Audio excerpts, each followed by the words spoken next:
So मराब the machine दवालिशवली, finally मैंने उनका जो सरनेम है वो कैसे बोलना है वो सीख लिया है, दवालिशवली। सो मराब इज़ द मशीन। जिस तरीके से मराब ने ये फाइट की वो इम्प्रेसिव तो था ही, लेकिन जो अब न्यूज़ आ रही है बाहर निकल के कि इस फाइट से पहले क्या हुआ वो और भी इम्प्रेसिव है। फ्रैंकली एक ओलंपिक चैंपियन को, एक फॉर्मर चैंपियन और डबल डिवीजन चैंपियन को इस तरीके से कंट्रोल करना, मैन हैंडल करना, I mean it was a crazy scene. I guess पूरी जो ये मेन कार्ड था उसमें शायद ये सबसे ज़्यादा क्रेजी सीन था, जहाँ पे मराब हैनी सहूडो को अपने ऊपर उठा के बच्चे की तरह जा रहे हैं पास अगेन मार्क के पास, मार्क जकरबर्ग के पास, और नीचे गिरा के उनको फिर ग्राउंड पाउंड कर रहे हैं। So overall first round I think he was bit slow, और जो कि समझ में आया मुझे अब तक कि शायद वो शायद फिसल गए थे। आई थिंक उसकी वजह से शायद जो हुआ टेक डाउन उनका, आई थिंक वो एक बहुत ही क्रूशल पॉइंट था। लगा शायद कि ये एक टिपिकल मराब फाइट नहीं है जहाँ पे मराब इज़ द अग्रेसर, वो हमेशा आगे बढ़ के फाइट कर रहे हैं, कुछ अलग है यहाँ पे। और सोडो वाज लुकिंग गुड फ्रैंकली, सोडो बहुत ढंग से खेल रहे थे पहले राउंड को। और फिर round 2 round 3 just total pure domination. Hints of Habib, frankly Habib इस तरीके से फाइट करते थे, full domination, there is no chance कि उनका ओपोनेंट सांस भी ले पाए। और कुछ मुझे ऐसा ही यादें आई जब मैंने देखा मराब को इस तरीके से हैंडल करते हुए हेनरी सहूडो को। ओवरऑल राउंड 1 थोड़ा सा ऑब्वियसली मिक्स था, बट राउंड 2 राउंड 3 जो कसर थी वो उन्होंने पूरी की। और जो न्यूज़ आई बाद में कि इस फाइट से पहले फॉर वार्म अप मराब ने अपने टीममेट और अपने दोस्त अल्जमेन स्टर्लिंग के साथ एक फ़ाइट की, ना ही not warm up not drill, एक प्रॉपर फाइट की, 3 राउंड की फाइट की। और उसके बाद भी वो रेडी थे, इस फाइट के बाद वो रेडी थे टू फॉर हेनरी फाइट। और हेनरी की फाइट के बाद वो कह रहे थे कि आई वांट 5 राउंड्स फाइट। सो जो कार्डियो जो कि हम बार बार यूज़ करते हैं इस गेम में, अ, उसका मतलब सही माने मतलब मराब को पता है he can fight for long long time, he can fight for 5 round 10 rounds. और जो जिस हिसाब से वो प्रेशर डाल रहे थे ऑन हेनरी लास्ट मोमेंट तक, it was just crazy, it was very crazy. Yes, एक impressive win against former champion, और ऑब्वियसली जो लास्ट फाइट थी वो भी थी अगेंस्ट फॉर्मर चैंपियन पीटर यान, उससे पहले भी फॉर्मर चैंपियन होजे आल्डो।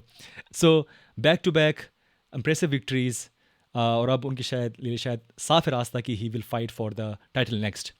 जो नेक्स्ट मंथ फाइट होने वाली है वो है obviously the current bantamweight champion Sean O'Malley versus Chito Vera, और उसके बाद I think he is next, जो भी जीते वो फाइट ही इज़ नेक्स्ट। और अगर वहाँ पे कुछ होता है उल्टा पुल्टा with Chito Vera, frankly Merab will fight. इस पूरे इवेंट में जो कि एक था ऑब्वियसली मराब का पूरा वो शो था पूरा, एक बात जो कि बहुत साफ थी कि ये शायद अब एंड है हेनरी सहूडो का। उन्होंने कहा था इस फाइट से पहले एक इंटरव्यू में कि अगर मैं मराब जैसे फाइटर को नहीं हरा पाया जिनका गेम प्लान बहुत ही साफ साफ है, इट्स वेरी प्रिडिक्टेबल, तो शायद मुझे फाइट नहीं करनी चाहिए। ये उनका उनका कमेंट आया था किसी एक वीडियो में, आई थिंक UFC किसी वीडियो में। और यस, आई आई थिंक जब वो फाइट्स हार रहे हैं वर्सेस कंटेंडर्स तो ऑब्वियसली वो नहीं फाइट कर पाएंगे बेल्ट के लिए। और अपनी इस स्टेज पे विद इस कैरियर जहाँ पे शायद वो सब कुछ कर चुके हैं, फॉर्मर चैंपियन और बिग चैंपियन, अब उनके लिए फ़ाइट करना फिर से सिर्फ इस होप के साथ कि शायद फिर से मुझे मिलेगा मौका फ़ाइट करने का फॉर द टाइटल जो कि उनका था, जो कि उन्होंने दे दिया फ्री में, फोकट में, for no reason. Well, money was a reason, but you know. So yes, थोड़ा सा मैं सैड हूँ हेनरी के लिए, बिकॉज अच्छा कुछ भी बोलिए उनके बारे में, he is a very good fighter. हाँ, आई थिंक जो उनका जो लेग है जो कि इस फोटो में दिखाई दे रहा है वो शायद इंजर्ड हो गया था बहुत जल्दी फाइट में। अब तक कुछ कमेंट्स नहीं आया है, कोई वीडियो नहीं आया है। आई थिंक ग्लव्स उनके निकल चुके थे, बट UFC ने उनको मौका नहीं दिया माइक फिर से पकड़ने का। और फिर उसके बाद जब हुई प्रेस कॉन्फ्रेंस तब कहा UFC प्रेसिडेंट डेना वाइट ने कि एक फाइटर UFC में 2 बार रिटायर नहीं हो सकता। ही रिटायर्ड 3 ईयर्स अगो, जब वो डबल चैम्प थे उन्होंने कहा था विन के बाद कि आई एम रिटायरिंग। सो ये इवेंट था, ये फाइट थी फॉर मराब। उनसे उनको माइक देना, यानी कि माइक देना हेनरी को, मीन्स मराब से वो शाइन कम करना था। और मैं शायद एग्री करूँगा, क्योंकि मैं हमेशा मुझे लगता है कि जब वो चैम्पियन थे, जब वो डबल वेट चैम्पियन थे, और सिर्फ इसलिए अपनी बेल्ट देना या होना रिटायर, वो भी एक नहीं 2 बेल्ट, कि मुझे और पैसा चाहिए, वो एक मिस्टेक थी मेरे मेरे नज़र में, और ये बात हम कई बार कर चुके हैं चैनल पे कि क्यों वो गलत था और क्यों डेना वाइट को पसंद नहीं है। Example obviously GSP. तो जो फाइटर्स होते हैं चैंपियन, जो कि बेल्ट दे के निकल जाते हैं, उनके खिलाफ डेना वाइट का जो होती है रंजिश, वो बहुत लंबी चलती है।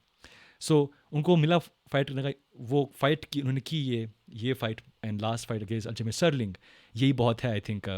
बट यस, अगर टाइटल रन नहीं, अगर बेल्ट के लिए मौका नहीं, तो शायद ये एंड है सुहुडो का। और आई थिंक मोस्ट प्रोबेबली वो अपने चैनल पे या किसी और जरिए से वो ये बात अनाउंस करेंगे। सो हाँ, थोड़ा सा मैं दुखी हूँ फॉर हेनरी सुहुडो। उनका माइंड, उनका करना ब्रेक डाउन फाइट्स का, समटाइम्स बहुत वो हो जाते हैं बायस्ड, फ्रैंकली वो उनका है नहीं नेचर, और शायद वो हम सबका वो नेचर है, बट वो बहुत साफ साफ साफ साफ दिखता है कि वो बायस्ड हैं कई कई बार। और फिर वो होते हैं साबित गलत कई बार, होता है मेरे साथ। लेकिन फिर भी जो भी है, he was a good fighter. वो वापस आए, मुझे बड़ी खुशी हुई वापस आए, फॉर्मर ओलंपियन, फॉर्मर चैम्पियन, फिर से वापस आए। And but yes, I think this is the end. ये शायद एंड है, शायद फाइनल टाइम हेनरी सुहुडो का, अनलेस कुछ होता है उल्टा पुल्टा, जो कि पॉसिबल है हर किसी गेम में। बट इस टाइम में बहुत मुश्किल उनको वापस आना और फाइट करना बेल्ट के लिए, जहाँ पे मराब, कोरी सैंडहेगन जो कि रेडी हैं, एंड हु नोस, बहुत सारी लंबी लिस्ट है यहाँ पे है। बट येस, मे भी शायद ये एंड है सुडो का। सो थैंक्स सुडो जो वापस आने के लिए। होपफुली वो जो उनका चैनल है यूट्यूब, वो बहुत ही बेहतरीन है, आई लव इट। तो वो शायद वो करते रहेंगे। बट येस, ये जो इवेंट था, ये जो पूरी फाइट थी, obviously Merab the machine Merab के लिए, and I think he is next for the belt after Sean O'Malley versus Chito Vera. तो दोस्तों, ये था मेरा video. What do you think इस पूरी फाइट के बारे में, और क्या लगता है आपको द मशीन मराब के बारे में? आप मुझे बताइए कमेंट्स के अंदर। मिलते हैं next time. Take care, bye bye.